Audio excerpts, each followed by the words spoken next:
Përshëndetje të nderuar miq, do të flasim në mbyllje të kësaj jave për atë që ka ndodhur, por edhe për shmërit për javën që po vjen me avokatin e njohur, mikun e emisionit ton, zotin Gylsen Zhdima. Avokat, përshëndetje, faleminderit shumë. Përshëndetje, faleminderit për ftesën. Problemet tuaja nuk kanë të sosur dhe duket sikur ajo që ndodhi pak ditë më parë ishte ajo që e çeli këtë, që e shpërtheu. Brëmin e djeshme u raportuan media për incident që ndodhi në gjykatën e Elbasanit ku një prej kolegëve tuaj, në mos gaboj Uliam Bajrami, është arrestuar për shkak të debatit me një prokuror. Por çfarë ka ndodhur konkretisht, avokat, ndërkohë që ka dalë dhe videoja, më saktë në çizimi, pjesa audio në media, ku prokurori me gjyqtar me avokatin shkëmbejnë replika, kemi ndërhyrjen e gjyqtarit për të qetësuar situatën, po më pas edhe arrestimi. Ajo i ndezi, nuk e di atë duk ty që u qetësou situata, ajo i ndezi. Po presupozoj që ndërhyrja ishte për ta shuar. Një prokuror i Klepave 2, dhe kur Klepa 2 kanë ardhur si një format ndryshimi, ligjshmërie dhe pastrimi dhe gjelbrimi, ky ishte fakti konkret. Ju e keni fjalën javën e shkuar. Avokat, për atë që i thot, do të zëvendësoj, do të nxjerr për jashtë pra për këtë gjë. Ajo është shkelje së drejtës, jo vetëm mbrojtjes, por edhe parimit të një procesi të rregullt ligjor, sepse gjyqtarja Megi Strakosa ose Strakosha, mos gaboj, është një gjyqtare e cila ka ardhur nga Plepa 2. Dhe ajo çfarë tha, pikërisht tha një fjali që nuk e thonin dot Plepat 1, jo se Plepat 1 ishin më të mira, por gjyqtari në asnjë moment nuk thotë do të zëvendësoj, sepse ai gjyqtar, për sa i përket masës sigurisë, kishte marrë vendimin që të vendoste arrest në burg ndaj klientit të avokatit, të cilët sot është i proceduar penalisht në mënyrë të padrejtë dhe ai prezumohet i pafajshëm, dhe përveç kësaj veprimi që ka bërë Plepat 2, pra ata të cilët karikojnë ditë për ditë popullin shqiptar, si rasti 6 shtetorit, është fakt konkret. Pra, nuk ka nevojë pse ne të bojkotonim, sepse unë kam qenë kundër bojkotit në rastin e vrasjes së gjyqtarit. Pse? Sepse urdhëron kush është fakti konkret. E shikoni si përballemi ne? Dhe e dini çfarë kanë bërë gjykatat? Gjykatat gjithmonë thonë avokatët dhe palët të lejnë telefonat. Edhe pse thënë këtë gjë? Se imagjino të kapim gjithë telefonat dhe t'i përgjojmë qa bën, qa perla nxjerrin nga mjes deri në darkë, prokuror dhe gjyqtar të civiles, administratives dhe penales, do hapitemi lemeri. Dhe kjo është ajo reforma e famshme. E kuptoni ku në cilën situatë? Thot ai, armën merre me vete, por celularin leje jashtë. Pra, më i rrezikshëm arma që ka celulari se sa arma. Prandaj pat ju rastin e apelit që ishte fakt konkret.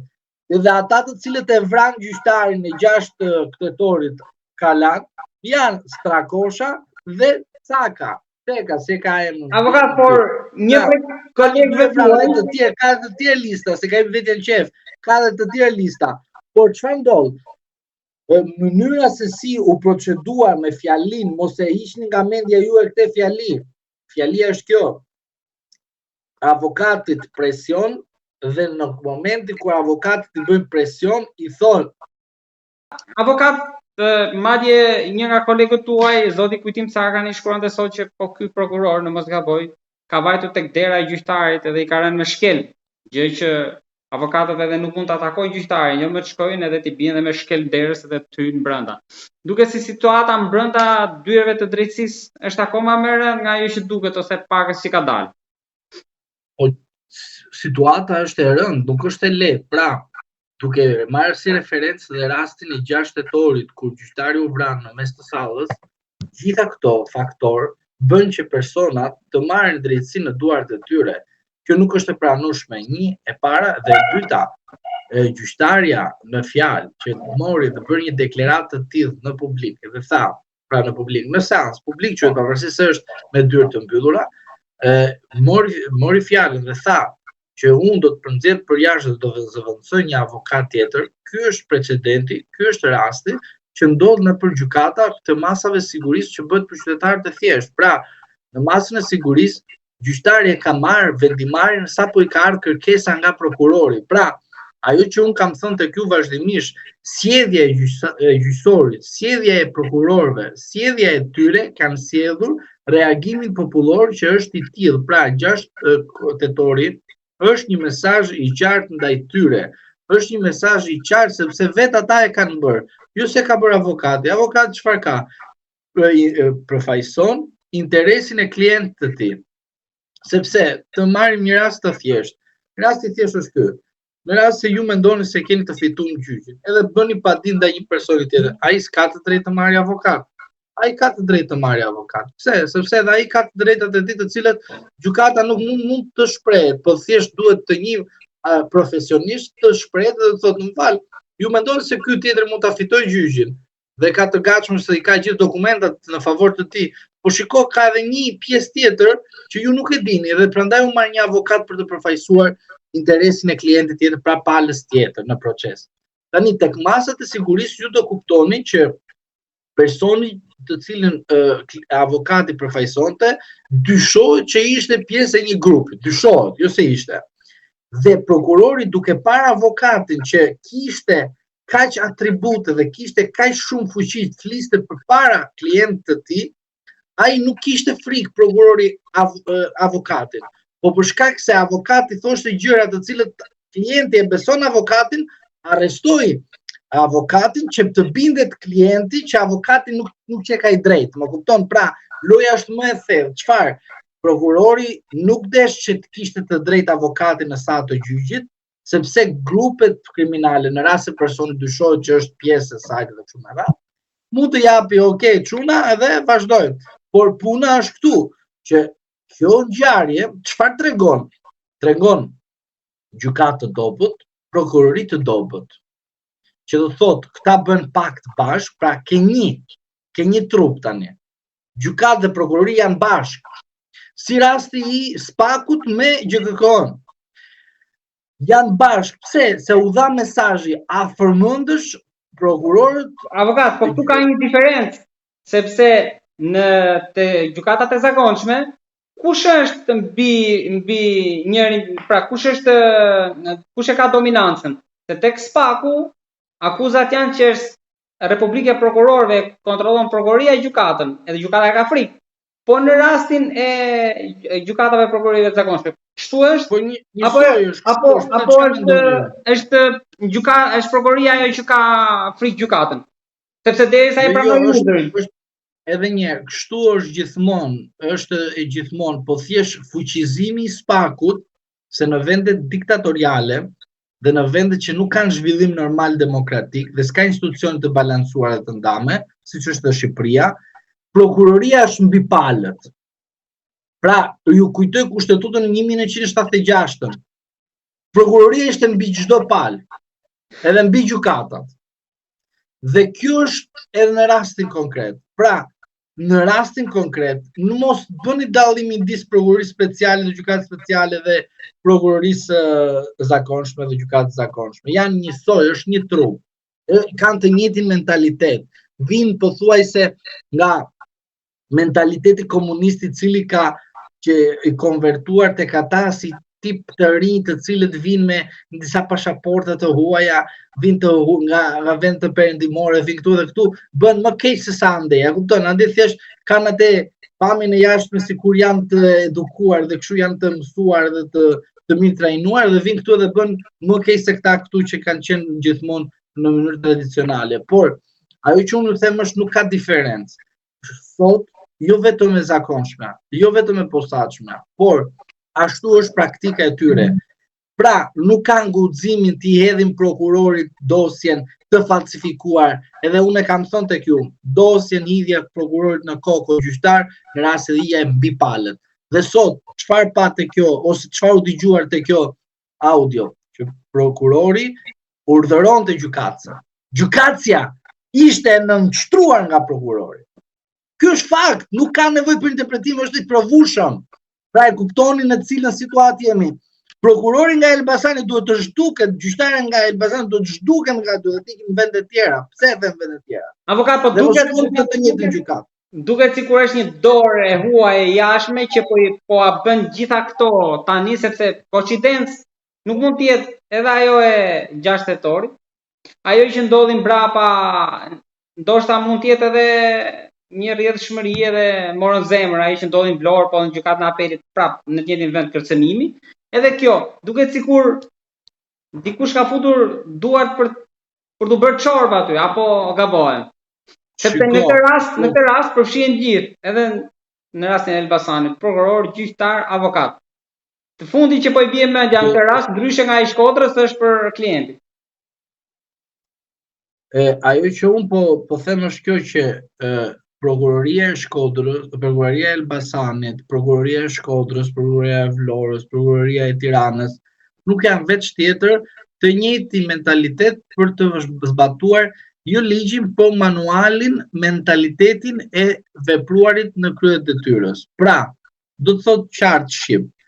Prokuroria tani në këto momente nuk mund të vendos në një situatë sulmi prokurorin që ka vepruar. Pra, edhe ai që ka kallëzuar, edhe ai që ka kërkuar masën e arrestit ndaj avokatit dhe gjyqtari që ka bërë noterin që ka noterizuar masën fillestare të arrestit në flagrancë. Pra, duke që në këto kushte, tek mesazhi që jepet tek publiku është kjo: kush është më i fortë, avokati apo prokurori?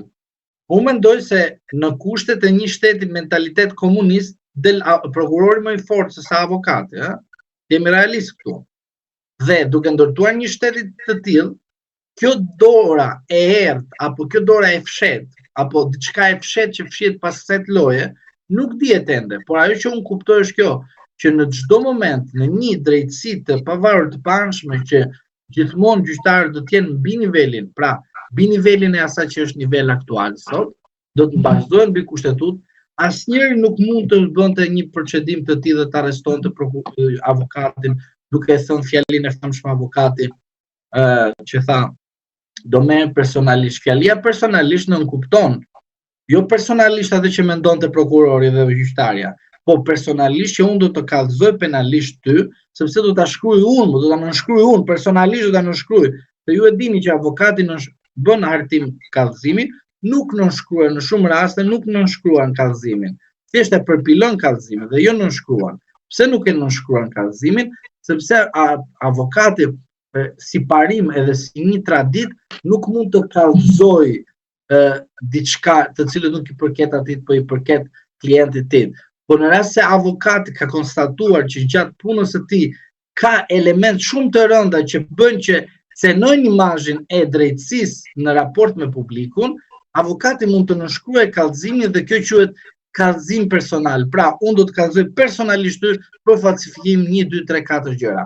Pra, fjalia personale nuk është në kontekstin e gabuar të qëllimt nga ana e prokurorisë që do të bëj avokatin si një vegël apo do të bëj avokatin si një person i trembur përpara drejtësisë. Pra, kjo gjë që po bën prokuroria e Elbasanit, nuk kupton prokuroria socialiste popullore apo prokuroria sovjetike që do të kanosi avokatin në krye të detyrës.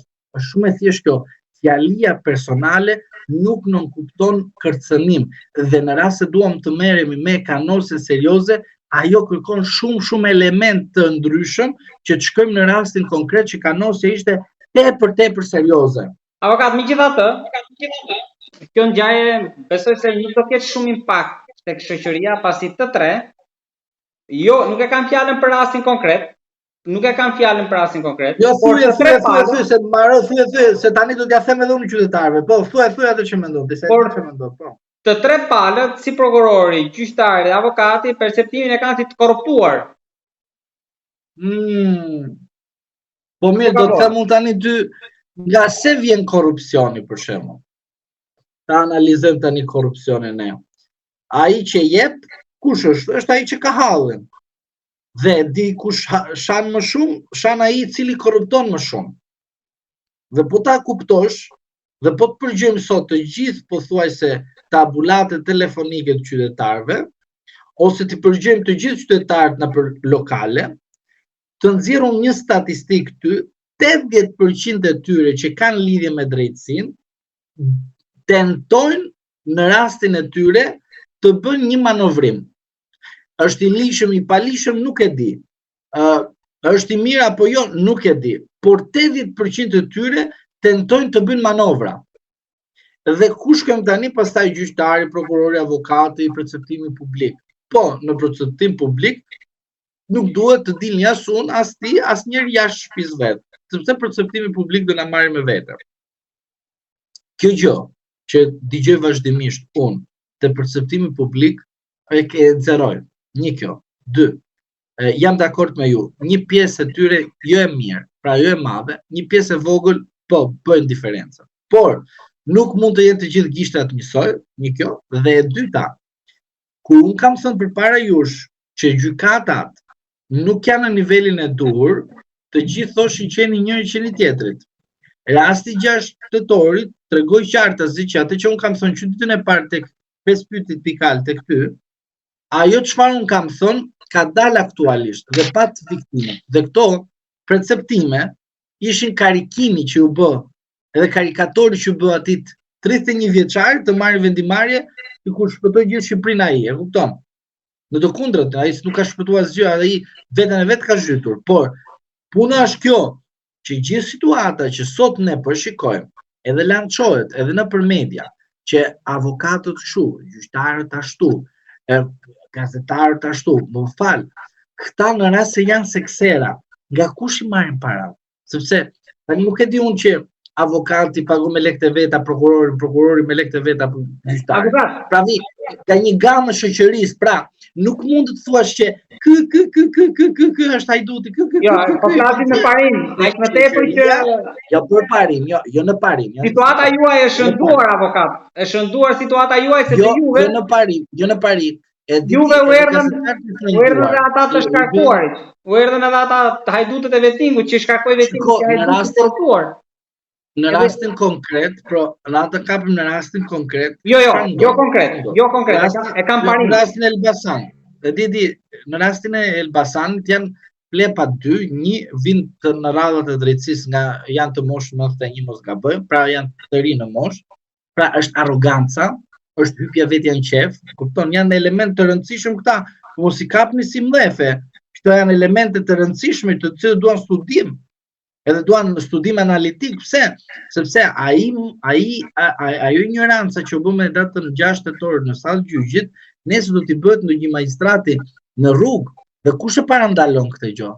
Sepse kur ne themi që s'ka drejtësi, qytetari e merr të fakt konkret, kur e thot avokat s'ka drejtësi, kur e tha kryeministi s'ka drejtësi, kur e tha Dylberi që ka në parim korrupsion, kur e tha ky tjetër që këtu nuk ka shtet, ai si do marrë vetëm, thot ti më kalbe mua në burg dhe unë ty do të lej kështu të kalbësh edhe të tjerë. Jo, do dalun në ro.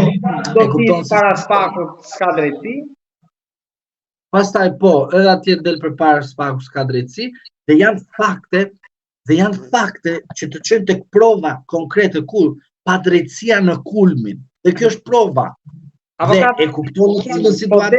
Një tjetër parashikim nga ajo që kemi biseduar në fillim të sezonit, që ky sezon do dominoj problemi, do zhvendoset tek dyert e drejtësisë. Ju keni thënë të gjykata kushtetuese, por edhe jo vetëm. Pra, për t'ia rikujtuar edhe publikut që ky parashikim për fat keq po del me pasoja të rënda. Pra nuk po merrem me politikën e ditës edhe çështjet fast food, por tek sistemi gjyqësor që duket se ne do të vazhdojmë me këtë, por për ta lidhur këtë çështje në duart e drejtësisë për momentin, sipas mediave është një tjetër dosje që po hetohet për Bexhet Pacollin, për raportin e Vlorës. Avokat, ju keni lexuar gjë për këtë, qoftë edhe në media, nga ajo që keni lexuar, keni dëgjuar, Pacolli vetë flet për një komplot që po i bëhet, nuk e lëshoja që më takon, pas nuk marr atë pjesë që nuk më takojnë. Çfarë po ndodh aty? Kush po tenton ta marrë raportin? Çfarë po flet ai? Dylberi dashur, ti e ke dëgjuar shpeshherë që un kam thënë një fjali, po prapë më kam paragjykuar dhe kanë thënë po çfarë thot ky më. Dhe ti vërtetove tani që bash sa herë kemi folur dhe kemi thënë disa gjëra dhe kanë dalur. Edhe të thash që gjykata kushtetuese është nga shtatori në vazhdim dhe pikrisht në dyert të gjykatës kushtetuese do shkojë çdo gjë në Republikën e Shqipërisë. Dhe këtë ty në një tjetër intervistë për shumë përpara, para arrestimit të Sali Berishës, të kam thënë që SPAK-u dhe institucionet të tjera që janë në varësi të pushtetit ekzekutiv, që përfshi dhe prokuroritë e zakonshme, mirë, se çfarë kanë veglat e tyre, familjarët e tyre, dhe çfarë bëjnë? Do bëjnë diçka që asnjëherë nuk do ta besoj dhe tani që po e them. Dhe unë ta kam thënë, e ke të arkivuar, do ta gjejmë një ditë të zbardhë, një ditë të zbardhëm gjitha bashkë. Dhe u godit opozita. U fut Sali Berisha në burg. Dikush më thotë është jashtë. Jo, burg quhet ai, procedim penal quhet. U arrestuar në këtë mënyrë Ilir Meta. Burg quhet, dhe është në burg. Pra eshtëm të gjithë. U fut në burg zot Saljani, eshtëm të gjithë. U futën në burg njerëz të cilët prishin punë tek Edi Rama, u futën në burg, janë brenda. Ç'a ndodhi tani? Rama fitoi në 11 maj 83 mandate. Po Rama, çfarë ndodh tani? Është i lirë në cilin aspekt? Politik. Nuk ka kundërshtar. Të gjithë që janë përballë tij quhen të dobët në perceptimin publik. Dhe tani si është makina, si është manuali. Manuali është ky pikërisht. Do goditet pushteti ekonomik. Dhe e kemi thënë, edhe personalisht ta kam thënë, por edhe në mediatikisht, edhe publikisht. Pse? Se manuali është i tillë. Godasëm opozitën, populli ul besimin ndaj opozitës, se s'ka alternativë, thot o iki, o këtu kalbem, mirë, kjo është e qëllimt, dhe në të njëjtën kohë paralelisht, makinacione të ndryshme godasin pushtetin ekonomik. Me rastin Baxholli, me rastin Dulaku, me raste të ndryshme, që do fillojnë të goditen. Pse do goditen? Sepse është momenti kur pushteti kërkon të instaloj qëndrueshmërinë absolute. Çfarë? Kur kisha me monitorim dhe në presion opozitën, çfarë e kam pushtetin ekonomik për sekonda? Dhe mos harro faktin që po të ty e kam thënë, shumë nga pushteti ekonomik po transferojnë gjërat jashtë shtetit dhe i ke pa në lajme që ka dalë disa biznesmen. Po njëri është dosja Velia. Të njëri i ku bye-bye, ai dhe një tjetër bye-bye. Kush është ai që doli në media? S'ka rëndësi, se s'na interesojnë ne këto. Është puna e tyre, halli i tyre. Pse? Sa ai se shkon si popull, halli i tyre, vetë ai ka bërë me ai kishte pushtetin, ai kishte dashurinë me pushtetin. Ti pse e thuajmë? S'ka lidhje. Jo Velia e thu e gjithë përfshirëse. Të gjithë ata që vetë pushteti ka çuar atje. Pra, në këtë moment që unë po flas, është që është rrezik, është kanosja. Pse? Po jo për Edi Rama, për popullin. Pse të them me popullin? Se në rast se këta njerëz që ne tham, marrin vendimarrje të largohen nga Shqipëria, cenohet siguria juridike e pagesës dhe e punësimit të qytetarëve shqiptarë. Me parti pa parti, me PS, me PD, çati do shpirti ty, po i cenohet siguria. Ne këtë gjë mbrojmë. Edhe pse them, duhet të ndryshohet sistemi dhe ti iki ky të vi një tjetër. Pse? Se e ka bërë zakon. Dhe ky e ka bërë zakon edhe është edhe vështirë të këpusësh zakonin me shpirtin. Në kupton? Është zakon më. Dhe tani, goditja e pushtetit ekonomik do të cenojë dhe punëmarrësit, pra të punësuarit, qytetarët të thjeshtë, që ka edhe militant të PS-s. Ti e di shumë mirë që rasti i Eros që në rast se shkon poshtë 95 lek euro, e di që shumë si përmarrë do thënë bye-bye Shqipërisë, do thënë do shkojnë në Kosovë, se është me euro, dhe do bëjnë importim në Shqipëri, ose do shkojnë në Maqedoni, ose do shkojnë në Malinezi që është me euro. Pra do na ikin investitor, dhe kur do na ikin në investitor të brendshëm, vendas, më kupton? Do ikin edhe punëtorët, pra nuk do kemi më punëtor. Do shpathen disa kompani falimentit. Dhe ky gjë çfarë bën tek edhe ky sipërmarrësi? Që lajkat me pushtetin e sollën që prokuroria e Tiranës të merret me vlorë. Kundërkohë, duhet të ishte ndryshme. Jurisdiksioni e kemi fjalën. Po se kuptova se ka Tirana, nuk e kuptova këtë gjë. Mbase e bën Tirana. Kurse keni kuptuar ju avokat, si do unë edhe patjetër e kemi të vështirë, prandaj po ju pyes ju. Jo, sepse shiko, është si puna nestit trengonit. Është nesti angoni dhe është nesti trengoni, e kupton? Nesti trengoni ose i treguesi, diçka e tillë, po ka këto mbiemra. Po, avokat, edhe diçka te kjo puna e aeroportit. Po flitet për shumë gjëra aty. Për të mëshme, vetëm ai një oligark ka, aty oligark, është oligark apo nuk është, ai është quhet pushtet ekonomik. Për mua oligarkët ka një diferencë. Diferenca është kjo. Oligarku është ai që i merr gjitha për vete dhe si jep asgjë popullit. Por pushteti ekonomik është gjë tjetër, që është ai investitor që investon dhe ka një natyrë tjetër të qëndrueshmëri në tregun ekonomik. Por për mendimin tim, ishte një komplot për zotin Pacolli, mos gaboj. Është një goditje ndaj një investitorit, është fakt konkret ky, nuk e mohoj dot. Ai ka dashur si advetar të kontribuojë në Shqipëri, por si kemi emrin e vogël, si ka emrin ky? Beget. Jo, Beget. Beget. Si Begeti edhe ky. Ish president i jashtëm i Kosovës. Si nuk e pe atë rastin atit italianit, more. Si nuk e pe, su shumë naiv, nuk më pëlqen fare ky. Po si mbyllet kjo histori, avokat? Si mbyllet, tani në rast të përfundoj dhe ai do lëshoj pe, e kupton, do dënohet me detyrim paraqitje dhe mbaroi puna, e fitoi pushteti vet atë që do. Po për çfarë do dënohet? Se është si mjeku kjo, domethënë dalin në media pak gjëra. Kodi penal është normuar ai që ka nxjerr në konsultime dirama nga gushti. Atë kod penal bëri dhe ai gjyqtari dhe gjyqtarja çfarë ishin këto të Elbasanit. Këtë po i bëjnë edhe këtij Pacollit. Mirë. Po e detyrojnë burrin e botës të ikin nga Shqipëria. Si punën e biznesmenëve të tjerë që detyrojnë të ikin nga Shqipëria. Ore, ne kur themi që Shqipëria ka marrë fund në aspektin e sipërmarrjes, asnjëri se beson. Duhet të shkojë tek dera secili të thotë, shiko, erdhi flaka.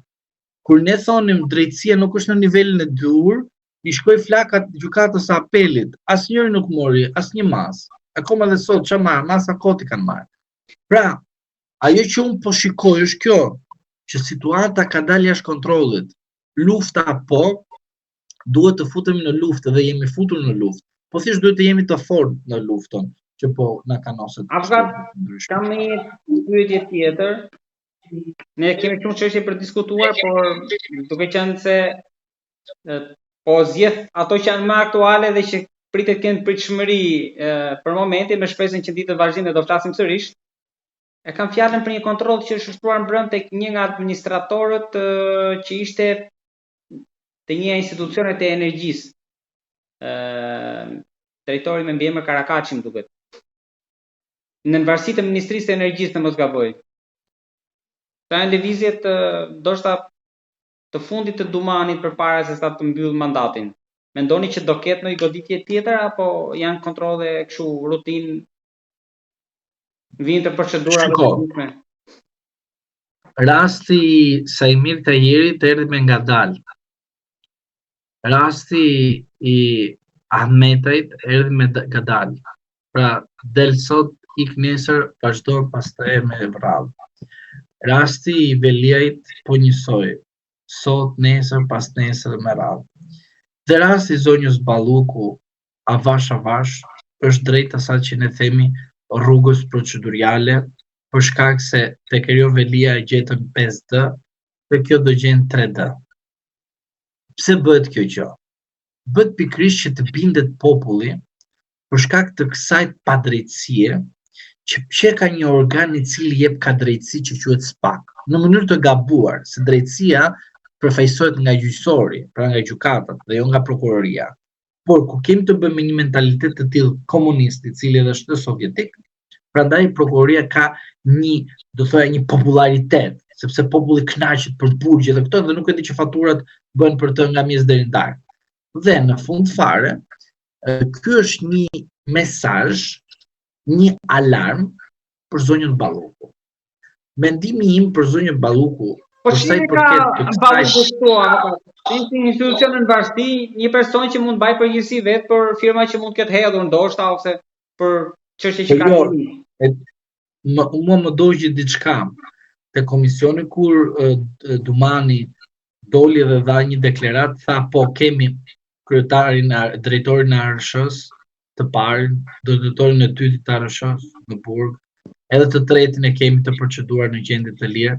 Pra, ku ti ke 3 drejtorë të ARSH-s dhe shkon çuditërisht dhe shkon po të njëjtit person, dhe shkon edhe procedon apo kontrollon një person që ka lidhje me institucionin e asaj që drejton, pra ministria Balluku. Pra, aty ty të vendosen disa fakte të cilët kërkojnë përpunim dhe kur ato të lidhen bashkë me njëra tjetrën, të dalin në një provë që tregon qartësi që zonja Balluku në maksimumin në 2027, në rast se nuk kandidon për kryetare e Bashkisë së Tiranës, mund të kandidojë si e pandehur për rastin e hetimeve që mund të jetë rreth personave të cilët ajo ka emëruar. Pra, u mendoj se zonja Balluku në rast se jemi në këto kushte dhe unë e them gjithmonë sipas asaj që dëgjova nga kryetari i SPAK-ut, që është person i cili ka dhënë disa deklarime në Komisionin Parlamentar të Ligjeve. Ai e citoi qartësi dhe mos harroj një fakt tjetër që përsëri nuk është vendosur në vëmendjen e njerëzve, është fakti që për zonjën Balluku gjatë fushatës zgjedhore ka pasur më shumë kallëzime se sa për të tjerë. Pra kanë dalë njerëz 90% i bëri gazbardhi për shkak të përplasjes së tjerë. Jo para rezultatit. Gjatë fushatës kanë dalë disa figura tjerë që s'kan lidhje fare me konflikte me zonjën Balluku, po thjesht kanë dalë përpara SPAK-ut dhe kanë thonë kemi bërë kallëzim kundër zonjës Balluku me radhë. Pra, të gjitha këto fakte, në rast do t'i marrim dhe të shkëputura nga njëra tjetër dhe të fillojmë dhe t'i lidhim, na provojnë faktin që kallëzimi penal dhe të gjitha këto kallëzimet i ka marrë zoti Dumani në agjendën e tij si prokuror i thjesht pas mbarimit të mandatit të kryetarit të SPAK-ut. Pra, e kupton çfarë duhet kujdesim, ngadalë të shikojmë që zonja Balluku është në momentin më të rrezikshëm për veten e saj. Pse? Se është midis ujit dhe flakës. Në rast se din të notoj, mund t'ja dalë. Në rast se din të shuaj zjarre, mund të fitojë. Pra, në të dyja rastet, zonja Balluku në maksimumin nga sot që flasim, 2025, në 2027, duhet të luftoj me strategji bindse që të japi vetë së sajt imunitet të jashtëzakonshëm. Në rast se ajo nuk jep imunitet të jashtëzakonshëm edhe vazhdon në shtrimin, sigurisht që deri në 2027 situata nuk do jetë mirë për veten e saj. Do ketë mundësi ajo gjatë kohës kur do të luftoj edhe me veten e saj për të përballur me padrejtësinë që mund t'i kanoset, është në vigjilencën e saj, aty nuk mund të ndërhyjë dot, është çështje individuale se si percepton tjetri dhe se si e ka mënyrën e të reaguarit, reagon me dhunë, reagon me diplomaci, reagon me strategji, është çështje individuale, por unë do të këshilloja që dy gjërat kryesore deri në 2027, në rast se i ndjek me besim të plot me veten e saj, është diplomacia e strategjia. Dhe këto të dyja kërkojnë edhe një marrëveshje, po marrëveshje përtej oborrit. Prandaj them që kam frikën se deri në 2027 na shkon zonja Balluku me 3D. Pra, si zoti Velia me 5D, zonja Balluku me 3D. Prandaj mendoj se në rast se ajo i merr të mirë këtë gjë që po e analizoj dhe i bën një përpunim të duhur në mënyrën e strategjisë, por edhe diplomacisë paralelisht, dhe bën një marrëveshje përtej oborrit politik të saj, po të oborrit kundërshtar i saj, shpëton. Mos të bëj gabimin e Veliet, që gabimi i Veliet ishte që nuk bëri pakt me oborrin përtej vetes, që të kishte shpëtimin që mos përfundonte në borë. Avokat, momenti që dole përtej oborrit, më hape shumë skenar për bisedat e radhës, edhe le shumë enigma. Të falenderoj shumë për bisedën. Unë i lej enigmat sepse në rast se i them të gjitha, çfarë do themi në emisionet të tjera. Prandaj, avokat, faleminderit shumë. Faleminderit edhe për ftesën.